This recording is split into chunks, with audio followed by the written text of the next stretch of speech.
นี้ยายแววมาพามาเบิ่งผู้เฒ่าเพิ่นเฮ็ดงานบวชครูเฟรมเด้อจ้ะยายแววก็เตรียมงานมาหลายมื้อแล้วล่ะแต่มื้อเนี่ยสิบวชมื้ออื่นแล้วผู้เฒ่าเพิ่นเฮ็ดไอ้หยังแน่มาเบิ่งกันเด้อจ้ะไปยายแววสิพาไปเบิ่งนะจ้ะอันนี้ก็ผู้เฒ่าก็เตรียมต้นอันนี้ให้เอิ้นนะนี่สามสาวข้าวเคี้ยกล้วยเคี้ยจ้ะนี่ก็จะเป็นอย่างก็ที่เพื่อนเอาใส่หมอนใส่เครื่องพระกำลังจะประดับประดาใกล้จะแล้วละศาลาเมื่อไหร่โอ้บ้านหอยไข่กับม้าแล้วไอ้กับผู้กันกำลังมาวันนี้เนี่ยไอ้จ้าไอ้เขาดีปิดประตูรั้วโตตีทับตีไข่อันนี้ต้นเทียนขาวเทียนเหลืองอันนั้นต้นไฟแหละเนาะยังมาทันได้เฮ็ดหางเผิงหางอย่างอันนี้ต้นอย่างบุเฒ่าเพิ่นพากันเฮ็ดนี่ยังลูกสาวดา สวัสดีค่ะสาวดาเจ๊โอ้ยยังได้น้องลูกเลยกินหอดบ้านลองแม่บ่เนาะทั่วโลกเห็นทั่วโลกเลยสิเห็นทั่วโลกค่ะกินหอดบ้านลองแม่บ่เนาะทอดจ้าลูกยายสบายใจเลยตีลูกสาวคุณยายแข็งเอาไปนอกประเทศคุณเจ๊บ้านนอกบ้านนอกเอาลง YouTube จ้ะ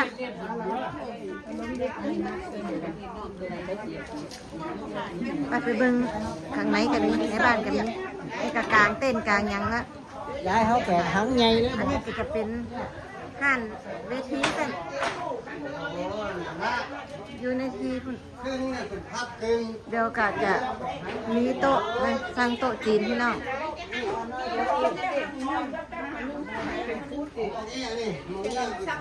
อันนี้ก็จะเป็นแต่ซาตัดเนี่ยก็ใส่ปลาข้อหนาผู้ตัดใส่ปลาข้อตัดใส่ปลาข้อก็เป็นไหมเพื่อนเอื่นใส่ปลาข้อสัญญาแววกับพูดบอกว่ามันเป็นจังใดใส่ปลาข้อเป็นคล้ายๆว่ากระดาษที่มันเป็นพุ่มลงมาจ้ะ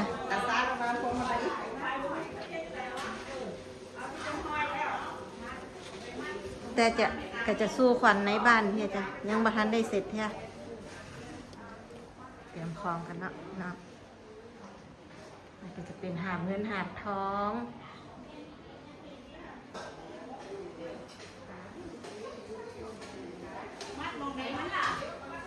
การเป็นงานกะโอ้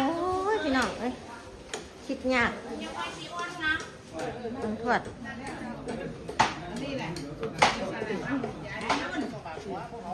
ไทยไปเบิ่งแม่ครัวเฮ็ดหยังกินจ้ะแม่ครัวเฮ็ดหยังกินเนาะรู้สึกว่าเฮ็ดแกงขนุนกับน้ำยากะทิมืดนี่คงจะเป็นต้มสิ้นหนึ่งเข่านะดังไฟหนึ่งเข่านะเตาก็หนึ่งสักอันนี้ที่พากระเทศยังตำมะกอบ่มือนี่ตำกันไม่จักสวัสดีค่ะสวัสดีค่ะผู้ใดเห็นโดนแล้วผู้ใดมาโดนแล้วฉันจะไปดูสวนก้าวันคนสวยปวดขาเมื่อวานล้างถ้วยเป็นขาเลยเต้นขาติขาตึงเลยอ่ะเหรอตอนเมื่อวานนี่ฉันไม่มีคนหลายนะตอนแรกฉันคนหลายล่างถ้วยนี่ก็จะเป็นหันเวทีแต่ว่าบ่มีนักร้องดอกพี่น้องมวนซื่นมาแซวกันซื่นล่ะนี่จะเป็นหลังบ้านนี้แล้วนะ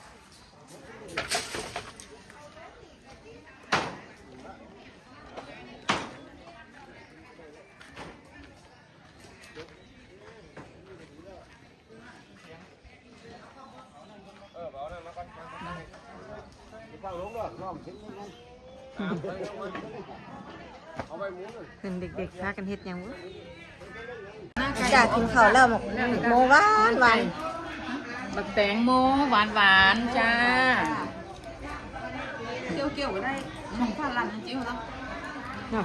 เอามาปอกไปเลยนี่ชื่อวันตี ล้ำก่อน ปลาหลั่นเทะอันนี้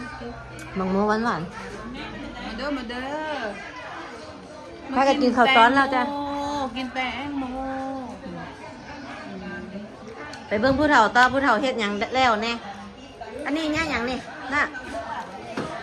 เปิดฝาหม้อให้จิ้มแล้ว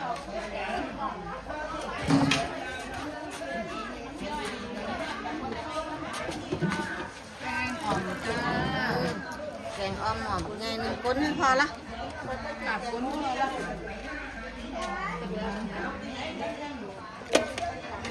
แกงอ่อมทางเหนือจะมีแต่เนื้อแบบนี้เด้อจ้ะก็คือแกงอ่อมทางอีสานเนี่ยเพิ่นเอิ้นว่าแกงอ่อม อร่อยมากๆค่ะ ใส่หมักแคนนี่จ้ะแม่ครัวมือทอง แม่ครัวปากเปียก ปลากระหวาน กดกระเพาะ ก็อร่อย เป็นผู้เฒ่าที่เฮ็ดกินแล้วเขาแล้วแล้วสิพาไปเบิ่งผู้เฒ่าเฮ็ดอะไรอย่างก็เฮ็ดทางเพิงเพิ่นเอาต้นกล้วยเอาต้นกล้วยมาเฮ็ดอันนี้เป็นเพิงอันนี้เป็นเพิงนี่เป็นขี้ผึ้งจ้ะเพิ่นเฮ็ดดอกไม้เฮ็ดดอกผึ้ง ย้ายมาอยู่ โอ้ของย้ายติ ย้ายจ้าเป็นยัง เพิ่นบอกว่าแล้วแต่มันสิเกาะแบบใดเส้นผึ้งใหญ่อันนี้ด้านไหนเฮ็ดอันหยังอีกนี่ต้นหยังย้ายเพิ่นเอิ้นพุ่มหยังพุ่มหมาก ผู้มันได้ครบดอก หมากคูอันนี้เพิ่นจะเฮ็ดใหม่หลายเติบเด้อทับดอกไม้ใส่อันนี้บ่ใส่หยังติอันนี้จักสิใส่หยังเทียนเด้เบิดจ้ะได้เบิดต้นเทียนต้นใหญ่เลยดิล่ะขาวเดียวต้นนี้มันไม่ได้เทียนขาวนี่จากคนเหลืองน้ำหอยเป็นเขียว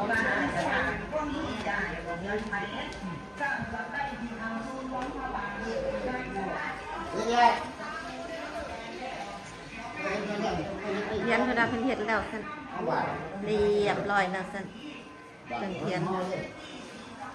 นขาวเทียนเหลืองอันนี้เพิ่นพับเป็นอย่างใส่ต้นฝายส่วนหนึงก็เรียบร้อยละต้นผึ่งต้นเทียนโพเงินโพทองก็เรียบร้อยละอันนี้ผู้เฒ่าเพิ่นสามเพิ่นทักเพิ่น1,000 บาทห่อบาทนี่ก็จะพากันสารอย่างมั้งเนี่ยกันข้าวมาสารภูมิปัญญาของผู้เฒ่าเนาะพี่น้องเดี๋ยวดูเล่นกัน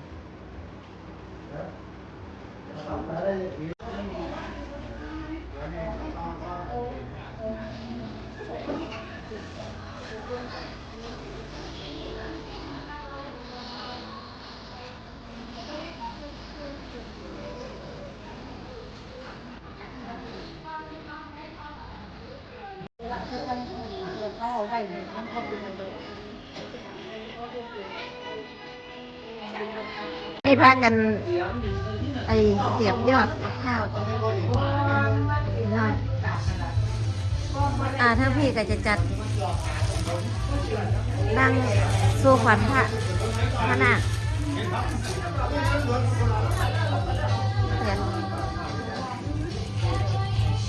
น้องอันนี้แต่งไอ้หลวงสู้ขวัญจ้ะสู้ขวัญพระนาคกาทอบลานยายแล้วนะจ๊ะมาจากกันเป็นเจ็ดกันมาตกแต่ง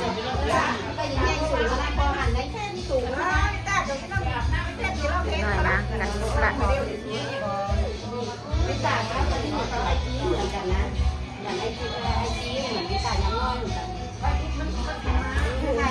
สวยอยู่อันนี้ยุคมาแล้วนะแต่ไม่ใช่พวกนี้ตลอด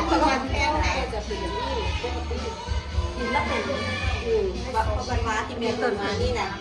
ยังก็ไปทำงานเนาะกินข้าวก็ไปกินยาแล้วตอนนี้มันไม่กันแล้วมันเยอะ อันนี้ก็จะเป็นไหวโปรยทานค่ะ ไป